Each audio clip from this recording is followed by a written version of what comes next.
There are real victims here. There are potentially over 1,000 women who were abused and raped when they were children. And even at the bare minimum, Howard Lutnick was aware of these things. He knew. It just demonstrates the culture of enabling these crimes and allowing rich and powerful people like Jeffrey Epstein and all of the other disgusting rich and powerful men who committed these crimes to continue. Because people like Howard Lutnick knew these things were happening because they were all over the news and continued to engage and legitimize somebody like Jeffrey Epstein. Earlier today, Chairman Comer said that he hadn't seen any evidence of wrongdoing by Secretary Lutnick. And that's actually the problem with the Trump administration and this Republican majority in Congress, because lying to the American people is wrongdoing. And Howard Lutnick lied to the American people. I hope today that we would have heard some remorse, some contrition from Secretary America Lutnick. First Voice is back with another hard-hitting reaction. Today we're reacting to this House Oversight Committee Democrat presser, where they're melting down and demanding the resignation of Secretary Howard Lutnick over his Epstein testimony. Let me tell you, patriots, this is nothing but a desperate, partisan witch hunt designed to smear a successful businessman and Trump appointee while distracting from real issues plaguing America. If you're tired of Democrats weaponizing every scandal from the past to attack America First leaders, smash that like button right now and subscribe. Let's dive in. The Democrats are foaming at the mouth here. They're calling Lutnick a pathological liar, claiming he misled the American people about his past interactions with Jeffrey Epstein, twisting words about being in the same room, and questioning his 2012 visit to the island with his family. They're outraged that the interview wasn't videotaped and are pushing this as some massive cover-up. Here's my unfiltered take as a right-wing patriot and constitutional conservative. This is classic Democrat projection and selective outrage. Jeffrey Epstein was a monster, no question. The man deserved everything he got and more. But let's be honest. The real scandal has always been who protected Epstein for years. The sweetheart deals, the intelligence connections, and the client list that powerful people on both sides never wanted fully exposed.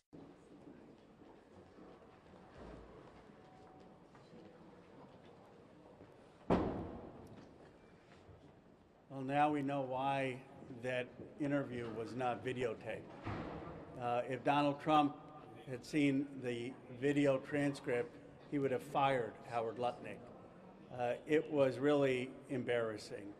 He was asked very straightforward questions about whether he regretted misleading the American people. I mean, he said that he would never see Epstein again in 2005. And everyone knows that he took his wife and kids to see Epstein in 2012. And yet it was just contortions and lies and no acknowledgement that he misled the American public. And if you saw the exchanges that my colleagues had with him, you would see he made a farce of the English language. I mean, he was trying to define I as if saying that what he really meant is that he would not see Epstein alone, but be totally fine with having his wife and kids see Epstein. It made no sense. And then he's raised even more serious concerns about the investigation. He originally had said that Epstein engaged in blackmail and recorded videotapes. Now he's saying, well, he was wrong. He was just speculating, and Epstein actually didn't engage in blackmailing. This raises the question of what the cover-up is. Did someone tell him to say that? I've not heard that that Epstein never engaged in blackmail. Why is Howard Lutnick changing his testimony, changing his story? He's lost all credibility, and really it's a shame that the American people don't get to see what he did there. Total lack of truth and lack of honesty. Yeah, I agree. Howard Lutnick should resign. That was absolutely mind-boggling what we just heard in the room. He was evasive, nervous, he was dishonest. He would not admit to lying, which he clearly did in the podcast. He said he was never in the room with Jeffrey Epstein ever again after the first time he met him. Yet he then admitted that he was in the room with Jeffrey Epstein. I had to ask him whether he and I were in the same room just now. because I couldn't understand his meaning of we were in the same room together. And then he said that Jeffrey Epstein was a sick man, that he would never want to be in the room with him again. Yet he was in the room with him again when he visited his island where Jeffrey Epstein raped women, underage women, and he brought his kids and his friends with him to that island when he met with Jeffrey Epstein. He said he never met with Jeffrey Epstein again socially, yet he admits that that was a social visit to his island. And so he was clearly being dishonest, he was clearly being evasive, and finally he doesn't remember why he went to Jeffrey Epstein's island, which is also mind-boggling. He somehow remembers going to the island after pictures surfaced of him being at the island, but he doesn't remember why he went to the island. And we had the emails, that's why we found out he was at the island. This is absolutely absurd, and he should resign.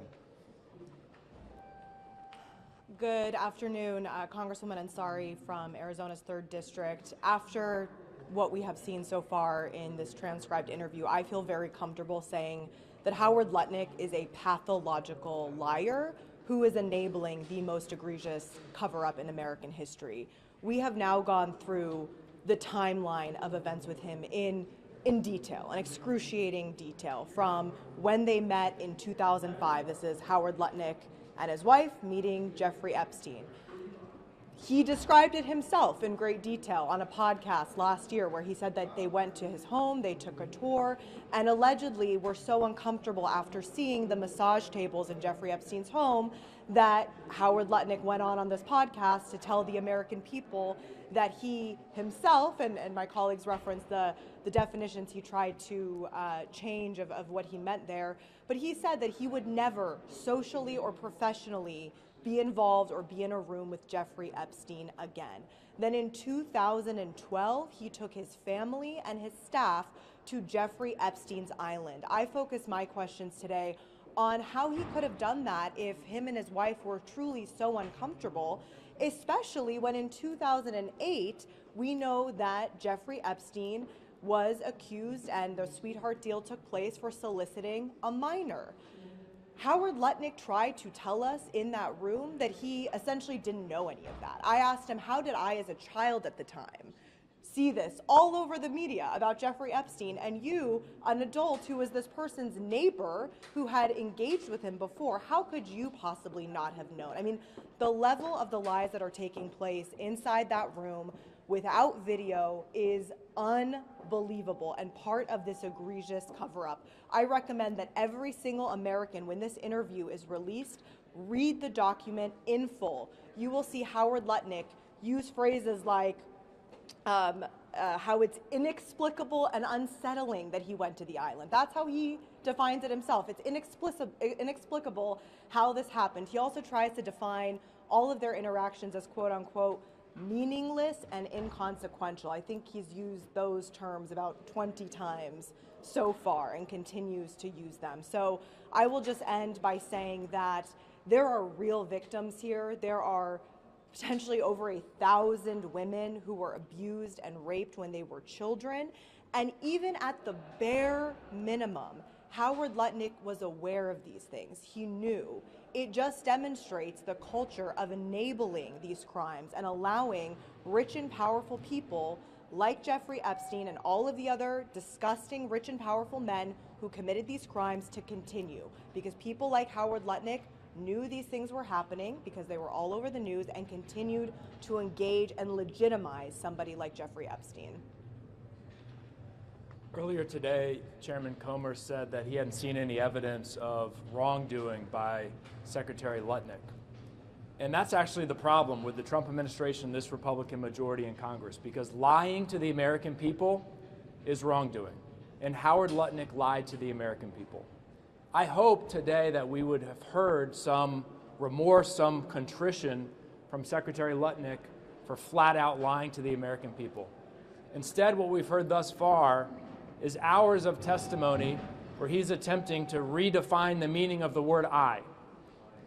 He claims that when he said, I would never be in a room again with Jeffrey Epstein, he meant only him and Jeffrey Epstein. Epstein was so gross to him, so disgusting, that he wasn't willing to be in a room with them, but he was perfectly okay with his wife and family being in a room with Epstein. He's lying. And today's transcribed interview is part of the ongoing cover-up, because the American people deserve to see the video of what's taking place in there. They deserve to see the sweat on the secretary's brow as he struggles to answer basic questions about his lies to the American people. So we're going to continue to listen and ask tough questions, but unfortunately it appears that Secretary Lutnick is not going to take any responsibility for lying to the American people today. Can you explain for just a moment when you talked about the trip, and I'm happy to ask this to interview. Can you explain for a moment when they took the trip on the boat, and you're saying that he's saying, oh, we were okay doing that, but he didn't want to be in the same room with him. Characterize what his remarks were, his response when he said, wait a minute, isn't this inconsistent with this travel if you're uncomfortable with being with this person? We asked him over and over again, oh, why did you go to the island? He says he doesn't remember, that it was inexplicable, and he simply didn't know how to answer the question at that point. That's right. Can I follow up on the island? Yeah. On the island, did he say that he saw anything from his time there that now, in retrospect, raises alarm about Epstein's activities on the island? And he mentioned in his 2005 visit to Epstein's apartment that he saw massage tables that made him uncomfortable. Did he see anything in his time on the island? Did he mention any specifics about what he saw there? Those questions were specifically asked by the majority during the first hour, and he said no to all of it. And also, it's important to note, he Slide could remember nothing about the visit to the island. Couldn't remember why he was there, couldn't remember anything he saw.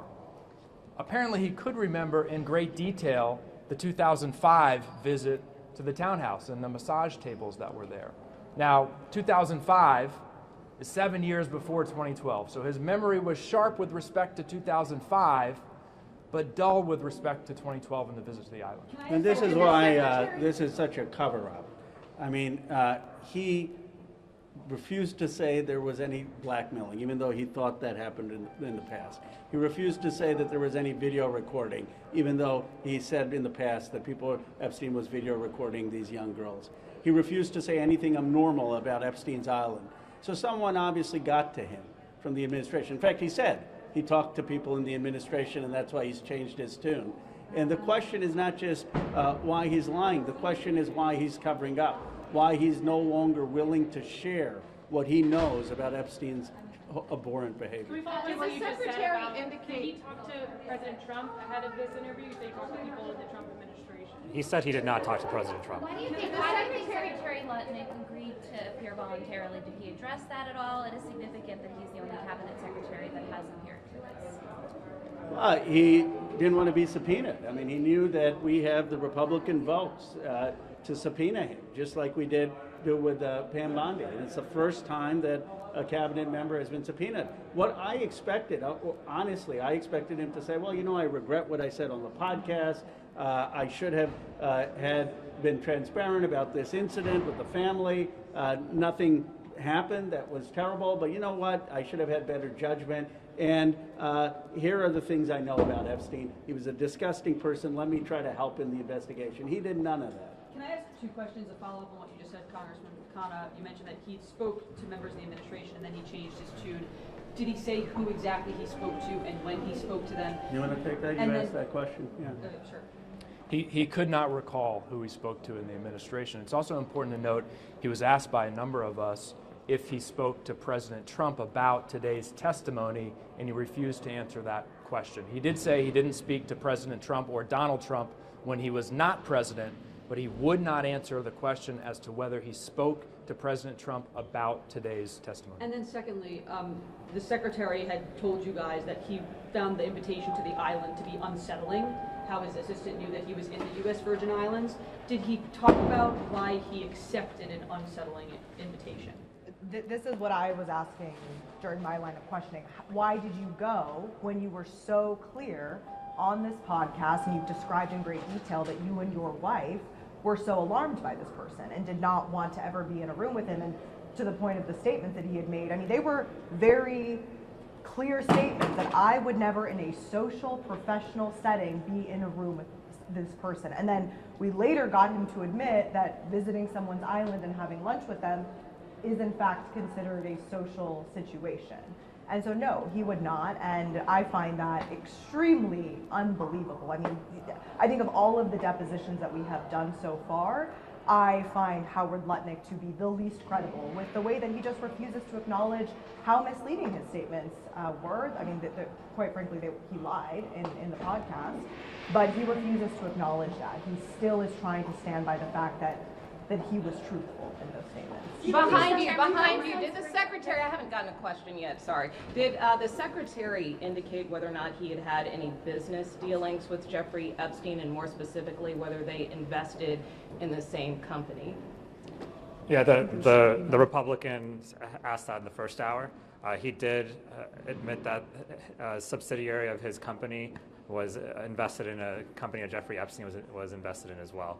And they did have an email exchange about that. And then as Democrats, are you all planning to do anything to compel the secretary's testimony on camera going further, since you don't seem satisfied that this was that may be coming, but well, stay tuned. Meaning the idea that you might ask for Chairman Comer called for a public hearing. Sorry, I haven't. Go ahead. If I may go, thank you. You said that you believe that he's covering up. Do you have any indication, or in your questioning, were you able to zero in, or perhaps you've seen in the documents, who you believe he's covering up for and how extensive that cover-up is? I think he's covering up for the administration. And let me give the exact exchange that, and Representative Walkinshaw can elaborate on it because he really drilled down on it. First, Secretary Lutnick said on the podcast that there was blackmail going on, right? Then he says to my inquiry, well, no, I was just speculating. I said, well, what was your basis for speculating? Well, I didn't have any basis. I take it back.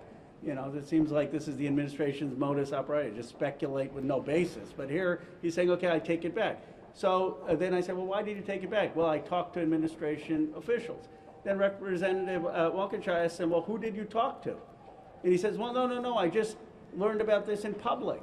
I didn't talk to the administration officials. Well, Massey and I have been doing this, and all of us have been doing this for months. I've never seen a single public statement that there was no blackmail. So the question is, why is he changing his tune? Who is getting to him in the administration to basically have him say nothing was wrong? Let's move on. That's what he was saying. That's right. No, I think you nailed it. That's good. Representative Khanna, the Justice Department last July said that there was no blackmail in its memo. So why do you keep saying that there was no blackmail said by the administration? We have not. We have not. That is not what the survivors believe. That is not what the testimony has been of other individuals. And there has not been investigation of people like Les Wexner, of people like Leon Black, and many other people. That's why we're calling for investigations. And he certainly did not reference that memorandum. Democrats win the midterms. What changes with regard, if this investigation is continuing, what do you see changes with regard to this investigation and how you get more answers should the Democrats win? Well, for starters, these interviews are going to be on video, and we're going to make sure that the American people get to see what we got to saw as legislators today. We're going to be completely transparent and honest when it comes to this investigation. So to be clear, you're going to try to have him come in again and try to maybe do this under a subpoena, which would compel... I didn't say. I said generally that we're going to make sure that these types of interviews are on video and that the American people get to see them. Just in the future. I'm not ruling out him again. I'm just saying generally. Can we get your reaction on something else? On the other investigation dealing with the DC and the investigation with the police department. 9 officers have now been put on leave or an investigation. Just want to get your thoughts on that investigation and where we're at on it. That's a great question for another day. I think that was the last question. Well, I just want to see what... Thank you. Thank you. Suddenly, now that Trump is back in office and has a successful guy like Howard Lutnick serving in his administration, the same Democrats who looked the other way for decades are pretending to care. Howard Lutnick is a brilliant businessman, a survivor of 9/11 who lost his brother and rebuilt Cantor Fitzgerald into a powerhouse. Trump picked him for a reason: competence, loyalty to America First policies, and results. These Democrats aren't interested in truth or justice for Epstein's victims. They're interested in political assassination. They want to tie anyone close to Trump to Epstein to damage the administration before it even gets rolling on fixing the border, economy, and government waste. Let's look at the facts they're conveniently ignoring. Epstein's network thrived under previous administrations. Bill Clinton flew on the Lolita Express multiple times. Powerful Democrats, Hollywood elites, and globalists all had connections. Where was this same level of outrage when it was their people? The selective memory is astounding. Now they're nitpicking Lutnick's wording about never seeing him again versus family visits years later. This is lawyer-speak gotcha games while real issues like open borders, inflation, and Chinese aggression burn. As a patriot, I believe in accountability. If there's genuine wrongdoing, investigate it fully and transparently. But this smells like the Russia hoax, 2 impeachments, and every other lawfare attack on Trump and his team. They release selective transcripts, hold pressers screaming resign, and hope the media runs with it to create a scandal. Meanwhile, they don't want the full client list, flight logs, or video evidence released if it implicates their own. The American people are exhausted by this. We elected Trump to drain the swamp, not to watch endless partisan theater. Lutnick's role in the administration is about commerce, trade deals, bringing jobs back, and countering China, not relitigating 15-year-old social connections. The Democrats' performance here, calling him evasive for not remembering every detail of a trip from over a decade ago, is ridiculous. Most people can't remember what they had for lunch last week. This is bigger than one hearing. It's about the deep state and permanent bureaucracy refusing to accept that the American people chose America first again. They fear competent outsiders who will actually cut waste, secure the border, and put citizens over globalist interests. Every time Trump picks a winner like Lutnick, they trot out the smears. We need full transparency on Epstein. Release everything. No more protections for the elite, left or right. But using it as a political club against the current administration while ignoring past Democrat ties is pure hypocrisy. The real cover-up has always been bipartisan protection of powerful pedophiles. Let's see real investigations, not just soundbites attacking Trump's team. My strong opinion as a right-wing patriot: Howard Lutnick should stay right where he is. America needs fighters, not more compliant globalists. The left wants you distracted with scandals so you forget about the record illegal immigration, fentanyl killing our kids, energy prices, and declining military readiness under previous leadership. Don't fall for it. We stand for law and order, justice for victims, and maximum transparency. But we also stand against weaponized government. The founders designed our system to prevent exactly this kind of endless partisan persecution. Final message: passionate, looking straight at camera. Patriots, stay vigilant. Support President Trump and his team as they work to make America great again. Demand full release of all Epstein files, no redactions for the powerful. Hold everyone accountable, regardless of party. But recognize when Democrats are playing their usual games. If this reaction fired you up, comment below. Do you think this is a real scandal or just another witch hunt? Should all Epstein files be released immediately? Smash like if you stand with America first and against partisan smears. Subscribe and share with every patriot you know. We need strong borders, a strong economy, real justice, not political theater. Stay strong. Stay informed. God bless our troops. God bless President Trump. And God bless the United States of America.